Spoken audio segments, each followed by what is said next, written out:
சென்றுள்ள பிரதமர் நரேந்திர மோடிக்கு அங்குள்ள இந்தியர்கள் நடனமாடி உற்சாக வரவேற்பு அளித்தனர். 5 நாடுகளுக்கு 8 நாள் பயணமாக பிரதமர் நரேந்திர மோடி சென்றுள்ளார். இதில் கானா, டிரினிடாட் அண்ட் டொபாகோ, அர்ஜென்டினா நாடுகளை தொடர்ந்து பிரேசிலுக்கு சென்றுள்ளார். தலைநகர் ரியோ டி ஜெனிரோவில் பிரதமருக்கு உற்சாக வரவேற்பு அளிக்கப்பட்டது. குறிப்பாக நாட்டில் உள்ள இந்தியர்கள் சார்பில் ஆபரேஷன் சிந்தூர் வெற்றியை குறிக்கும் வகையில் நடன நிகழ்ச்சி நடத்தப்பட்டது.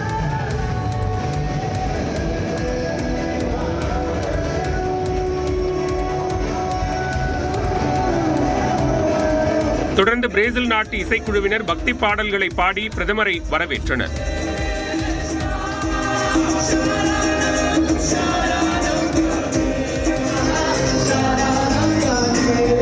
பிரேசிலில் நடைபெறும் 17வது பிரிக்ஸ் மாநாட்டில் கலந்து கொள்ளும் பிரதமர் பல்வேறு நாடுகளின் தலைவர்களையும் சந்திக்க உள்ளார். மேலும் பிரேசில் தலைவர்களை சந்தித்து இருதரப்பு உறவுகளை மேம்படுத்துவது குறித்தும் ஆலோசிக்கிறார்.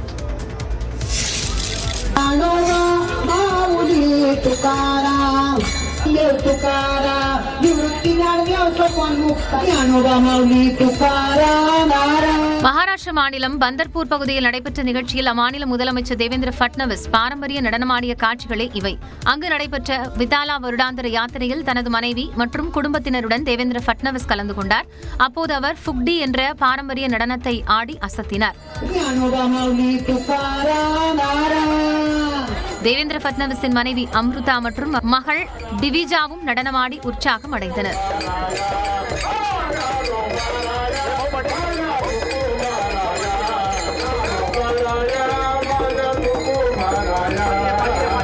அவர்களின் நடனத்தை அங்கிருந்தவர்கள் ரசித்து பார்த்தனர். சுற்றுச்சூழல் பாதுகாப்பு தொடர்பான விழிப்புணர்வு நிகழ்வும் நடைபெற்றது.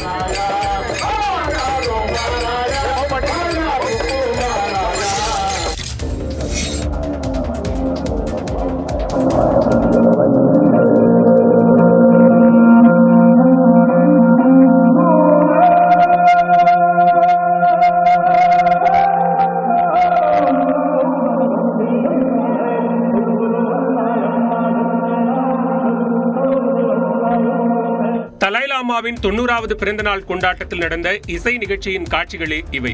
திபெத்திய புத்தமத துறவி தலாய்லாமா உலகில் செல்வாக்குமிக்க மத தலைவர்களில் ஒருவராக கருதப்படுகிறார். இவரது 90வது பிறந்த நாளையொட்டி கடந்த ஒரு வார காலத்திற்கு மேலாக இமாச்சல பிரதேசத்தில் கொண்டாட்டங்கள் நடைபெற்று வருகின்றன. இதன்படி இமாச்சல பிரதேச மாநிலத்தின் தர்மசாலாவில் ஞாயிற்றுக்கிழமை நடைபெற்ற கொண்டாட்டங்களில் மத்திய அமைச்சர் கிரண் ரிஜிஜு உள்ளிட்டோர் கலந்து கொண்டனர். மேலும் ஹாலிவுட் நடிகர் ரிச்சர்ட் கெரேவும் பங்கேற்றார். இந்த நிகழ்ச்சியில் திபெத்திய பாரம்பரிய கலை நிகழ்ச்சிகள் நடைபெற்றன.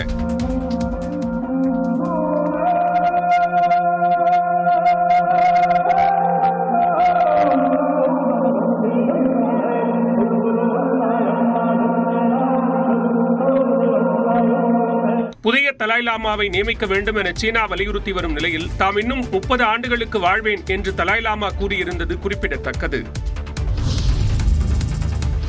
உச்சநீதிமன்ற வரலாற்றில் முதன்முறையாக ஊழியர்கள் நியமனம் மற்றும் பதவி உயர்வில் பட்டியலின பழங்குடியினர் மற்றும் இதர பிற்படுத்தப்பட்டோருக்கும் இடஒதுக்கீட்டை அமல்படுத்தும் வகையில் தலைமை நீதிபதி B.R. கவாய் விதிகளை திருத்தியுள்ளார். இது தொடர்பான சுற்றறிக்கையை அனைத்து ஊழியர்களுக்கும் உச்சநீதிமன்றம் அனுப்பியுள்ளது. அதில் ஊழியர்கள் நியமனம் மற்றும் பதவி உயர்வில் பட்டியலின பழங்குடியினர், இதர பிற்படுத்தப்பட்டோர், மாற்றுத்திறனாளிகள், முன்னாள் ராணுவ வீரர்கள் மற்றும் சுதந்திர போராட்ட தியாகிகளை சார்ந்தோருக்கு இடஒதுக்கீட்டை அமல்படுத்தும் விதமாக உச்சநீதிமன்ற அதிகாரிகள் மற்றும் பணியாளர்கள் சேவை மற்றும் நடத்தை விதிகள் 1961 திருத்தம் செய்யப்பட்டிருப்பதாக தெரிவிக்கப்பட்டுள்ளது. அதன்படி உச்சநீதிமன்ற பதிவாளர், நீதிபதிகளின் உதவியாளர்கள் உள்ளிட்ட பணியிடங்களுக்கான நியமனம் மற்றும் பதவி உயர்வில் இடஒதுக்கீடு முறை அமல்படுத்தப்படும் என்று குறிப்பிடப்பட்டுள்ளது.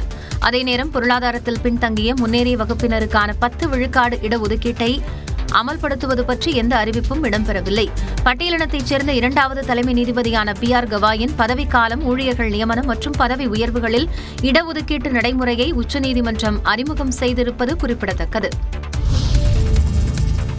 உச்சநீதிமன்ற தலைமை நீதிபதிக்கான பங்களாவில் இருந்து முன்னாள் தலைமை நீதிபதி சந்திரசூட் வெளியேற வேண்டும் என வலியுறுத்தி மத்திய அரசுக்கு நீதிமன்ற நிர்வாகம் சார்பாக கடிதம் எழுதப்பட்டுள்ளது. டெல்லி கிருஷ்ணா மேனன் மார்க் பகுதியில் குடியிருப்பில் 5ஆம் எண் பங்களாவை உச்சநீதிமன்ற தலைமை நீதிபதி பொறுப்பில் இருப்பவர்களுக்கு மத்திய வீட்டு வசதி மற்றும் நகர்ப்புற மேம்பாட்டுத்துறை ஒதுக்குகிறது.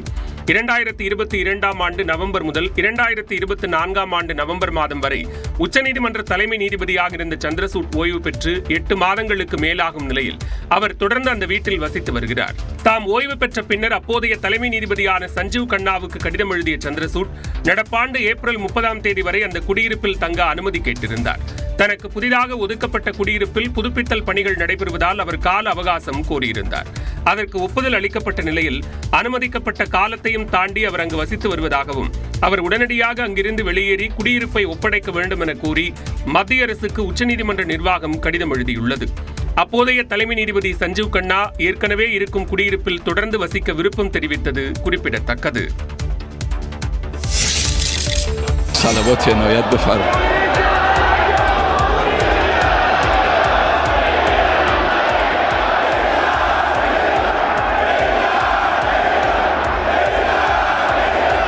இஸ்ரேலுடனான போர் தொடங்கிய பிறகு முதல் முறையாக ஈரான் உச்சபட்ச தலைவர் காமெனேய் பொதுவெளியில் தோன்றிய காட்சிகள்தான் இவை.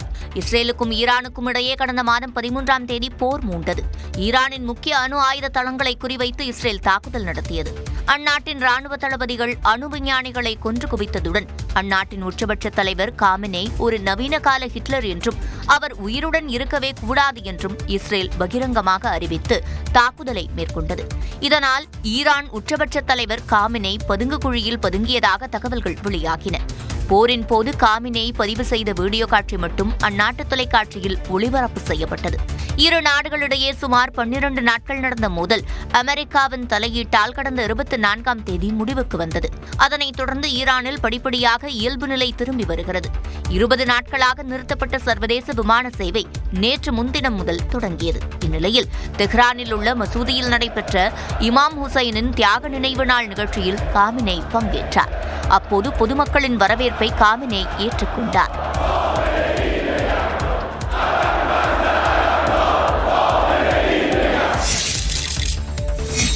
அமெரிக்காவின் டெக்சாஸில் ஏற்பட்ட திடீர் வெள்ளத்தில் சிக்கி 15 குழந்தைகள் உட்பட 43 பேர் பலியாகியுள்ளனர். அமெரிக்காவில் இடியுடன் கூடிய பலத்த மழை கொட்டி தீர்த்ததால் குவாடலூப் ஆற்றில் வெள்ளப்பெருக்கு ஏற்பட்டது. திடீரென ஏற்பட்ட வெள்ளம் காரணமாக அப்பகுதிகளை நீர் சூழ்ந்தது.